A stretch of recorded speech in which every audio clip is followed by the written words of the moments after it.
बिस्मिल्लाहिर्रहमानिर्रहीम, अस्सलाम वालेकुम। इस वक्त सबसे तेज़ी से जो केस चलाया जा रहा है पाकिस्तान में वो है तोशाखाना का केस इमरान खान साहब के ख़िलाफ़। रोज़ाना की बुनियाद पर इसमें हेयरिंग हो रही है और आपने देखा कि पिछली समात में कहा गया कि जी इमरान खान साहब को गिरफ़्तार भी किया जा सकता है, नहीं वारंट गिरफ़्तारी हम जारी कर देंगे अगर इमरान खान साहब पेश नहीं हुए। और क्योंकि उनको कहा गया जी आप आके अपना बयान रिकॉर्ड करवाएं, उनको सवालनामा भी दे दिया गया। अब सवालनामे में जो सवाल हैं वो अजीबो गरीब है। अब इसमें जो सीनियर सहाफ़ी हैं जिस तरह समी इब्राहिम है, दीगर लोग हैं, वो भी इसको शेयर कर रहे हैं और बाज़ लोगों ने तो सर पकड़ लिए हैं कि किस किस्म का सवालनामा है। बुनियादी चीज़ें जो हर किसी को पता होनी चाहिए कम से कम कानून के लिहाज से, वो इसमें अजीबो गरीब तरीके से पूछी गई हैं और उन सवालों के जो जवाब दिए जा रहे हैं, एतराज़ात किए जा रहे हैं, वो भी मैं आपके सामने रखता हूँ ताकि ये समझ आ जाएगी कि ये सारा केस है क्या। अब मामला यह है कि जी इमरान खान साहब ने बतौर वज़ीर आज़म तोशाखाना से कुछ चीज़ें ख़रीदी और ख़ास तौर पर आपने घड़ी का बड़ा सुना होगा और बाद में वो बेच दी। अब जनाब इस पर है कि जी बेची क्यों और किस तरह से बेची, क्या किया, वो जी गोशवारों में सही तरह नहीं लिखा, ये नहीं बताया, वो नहीं बताया, या उसमें चीज़ें सारी मेंशन नहीं की, ये सारा कुछ। अब बात यह है कि उस पर टैक्स भी दिया इमरान खान साहब ने।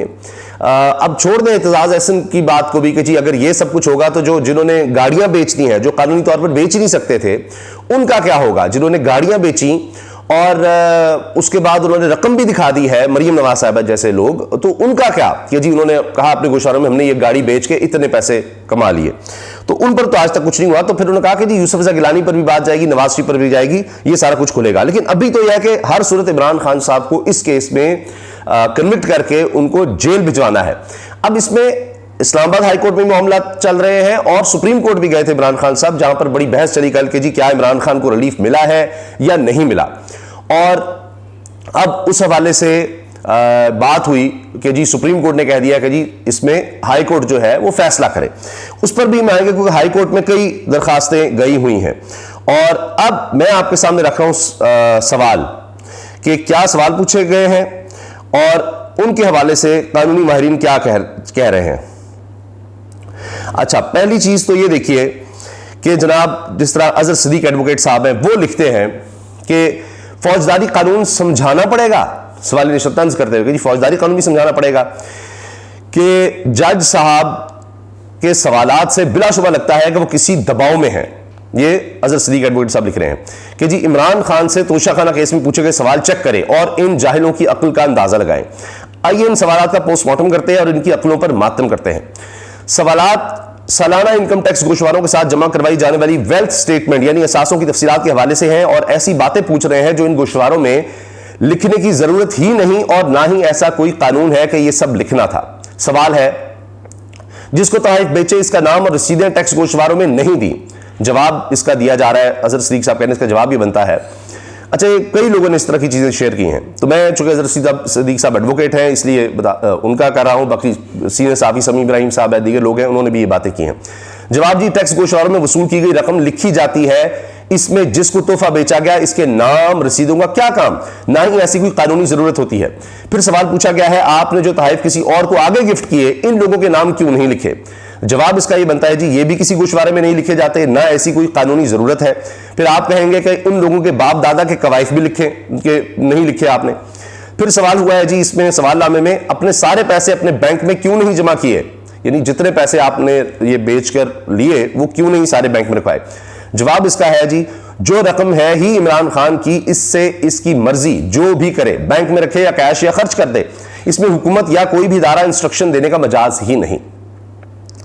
अब देखें कि इसमें ये जो सवालनामा है ना ये दिया गया है और आज इमरान खान साहब को पाबंद बनाया गया था कि आपने अदालत में पेश होना है। सेशन जज की वो हुमायूं दिलावर, जिन पर यह भी इतराज इन्होंने किया हुआ कि जिनकी फेसबुक पोस्ट पे इमरान खान के खिलाफ नफरत नजर आ रही थी तो वो किसी और के पास केस लगाया जाए, वो सारा कुछ वो शटअप भी इन्हीं की अदालत में हुआ है कि इन्होंने इमरान खान साहब के वकील को शटअप कह दिया, उन वकील साहब ने इनको कहा कि यू शटअप।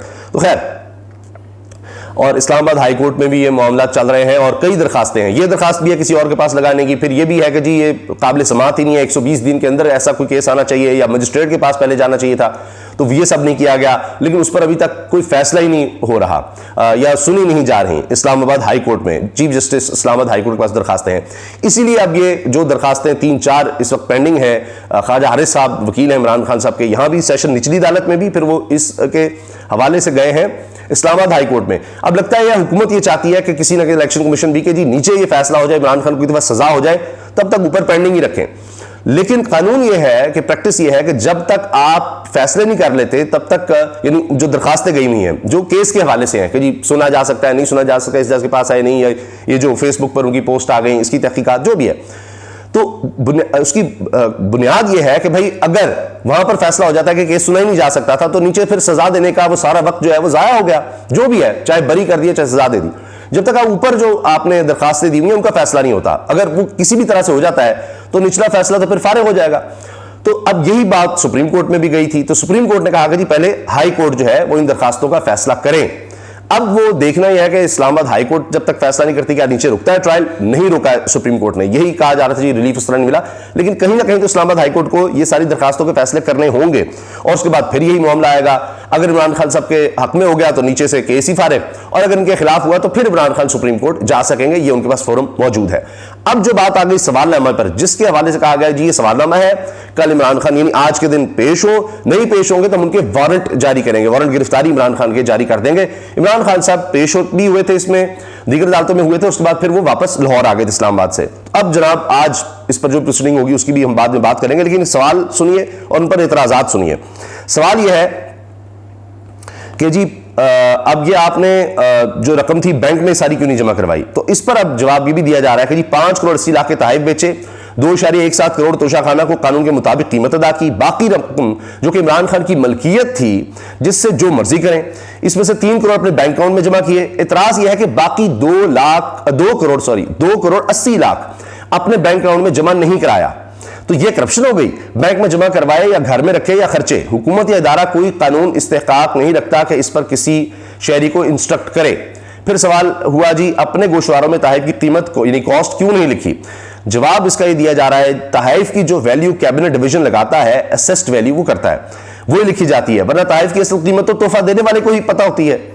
अब क्या इन ममालिक से पूछा जाए कि आपने फलां तोहफा कितने में खरीदा था, उसकी कोई रसीद भी दे दे कि जी ये मोहम्मद बिन सलमान ने घड़ी दी थी इमरान खान को, तो ये कितने की मोहम्मद बिन सलमान ने खरीदी थी वो भी जरा बता दें, ताकि वो वैल्यू भी हमें कल को पूछा जाए तो हम लिख सके। वो तो कैबिनेट डिवीजन, और ये इमरान खान ने तो 3.5 साल हुकूमत की ना जी, पीछे जिन्होंने 35 साल हुकूमत की है उनका तो अभी तक नहीं कोई पूछ रहा कि 2001 से पीछे का कहां गया मामला। वो हाई कोर्ट का हुक्म है और उस हुक्म पर कोई अमल दरामद नहीं हो रहा कि 2001 तक ही इनका वो कुछ सामने आ गया था, उसके बाद 90 की दहाई में जो कुछ ले चुके हैं, ले उड़े हैं, वो तो पता नहीं क्या क्या है।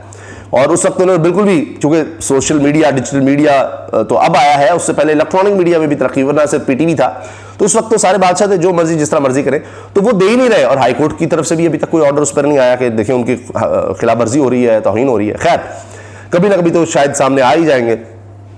फिर जनाब सवाल है आखिरी जो हाईलाइट किया है अजहर सिद्दीक साहब एडवोकेट ने, गोशवारों में तहफ़ की वैल्यू लिखी है लेकिन तफसीलात नहीं लिखी, ये करप्शन है। इसका जवाब ये दे रहे हैं तफसीलात लिखने की कोई कानूनी ज़रूरत नहीं, जो हमेशा से तरीक़ाकार मुतय्यन था इसी के मुताबिक सब लिखा गया। तो ये जनाब आप देखिए कि इतनी तेज़ी से जब मामला चलाएंगे आप तो फिर नज़र आएगा कि वहाँ क्या क्या गड़बड़ हो रही है, क्या क्या हो रहा है। लेकिन मैंने आपको प्लान बता दिया कि जल्द अज जल्द इमरान खान साहब को जेल में करना है, ताकि इलेक्शन से पहले पहले इमरान खान साहब जेल में हों, कोई कैंपेन ना चला सकें और किसी तरह से भी उनको तोड़ना है। फिर भी अगर वो मामला हुआ कि नहीं, नज़र आया कि जोर उतना नहीं टूट रहा, तो फिर इलेक्शन जो है वो बहुत आगे ले जाने की भी प्लानिंग हो सकती है। इजाज़त दीजिए, अल्लाह हाफ़िज़।